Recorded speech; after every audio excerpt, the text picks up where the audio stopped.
দক্ষিণ কলকাতার ভবানীপুরে রামভক্ত সেবা মণ্ডল ট্রাস্টের উদ্যোগে হোলিকা দহন ও দোল উৎসবে আয়োজন করা হয়। এই উৎসবে উপস্থিত ছিলেন বিরোধী দলনেতা শুভেন্দু অধিকারী। চারিদিকে হোলি মিলন উৎসব হচ্ছে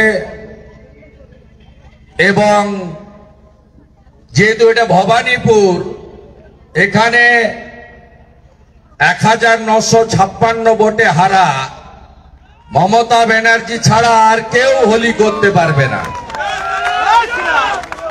এই রামভক্ত অর্গানাইজেশন কর্পোরেশনকে যত লেটার দিয়েছে, নো নো নো, হাইকোর্টে গেছে, পুলিশ বাবুরা ওপাড়ায় দেবেন না, ওনার ঘুম ভেঙে যাবে, এখানে প্রোগ্রাম করুন। আর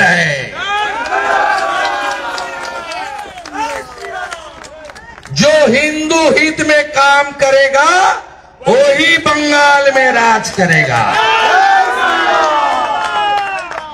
এরপর রাজ্য বিধানসভা বিরোধী দলনেতা শুভেন্দু অধিকারী সাংবাদিকদের মুখোমুখি হয়ে বলেন, বাংলাতে এই সরকার এবং পুলিশ হিন্দুদের বিভিন্ন উৎসবে বাধা দান করে। বাংলাতে এই সরকার, এই পুলিশ এবং শাসক দল তারা হিন্দুদেরকে প্রথম থেকেই বিভিন্ন উৎসবে, পুজোতে তারা বাধা দান করে।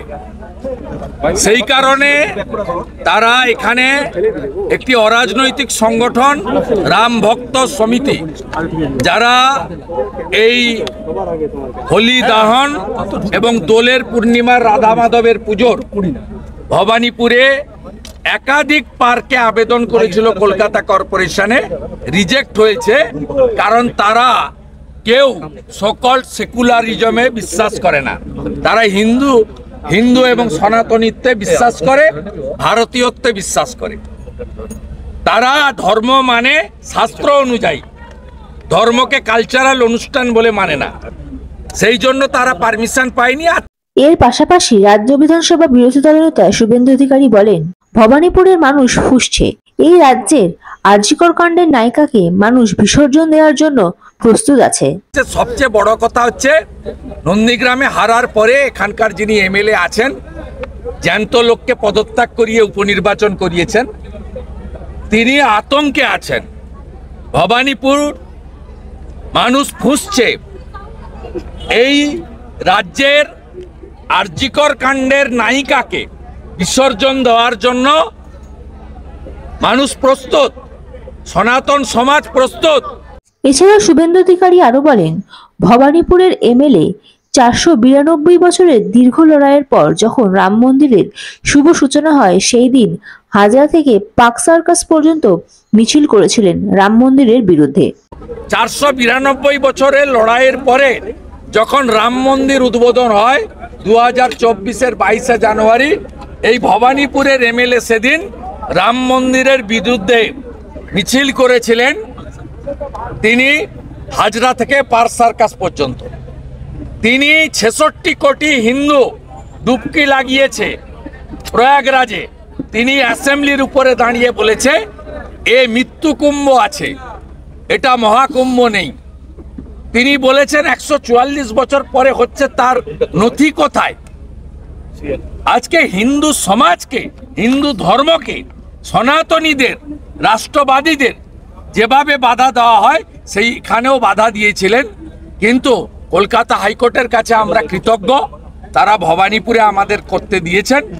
পুলিশের ঠিক করে দেওয়া জায়গায় ভেবেছিলেন এখানে করলে কেউ জানতে পারবে না, এদিকে নিজাম প্যালেস, ওদিকে সব কর্পোরেট কমার্শিয়াল এলাকা, রাত্রি 8টা-9টা কোথাও কোনো লোক নেই।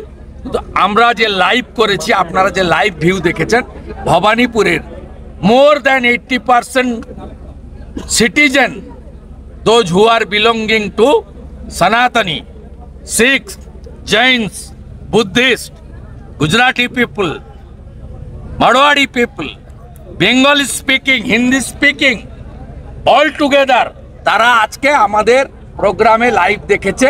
শুধু ভবানীপুরের 1000 পারফর্মার এখানে সন্ধ্যে 6টা থেকে রাত্রি 9টা কেউ পারফরমেন্স দেখিয়েছেন, কেউ পারফরমেন্স দেখেছেন, আর সবাই মিলে হোলি দাহন আর রাধা মাধবের চরণে প্রণাম নিবেদন করেছেন।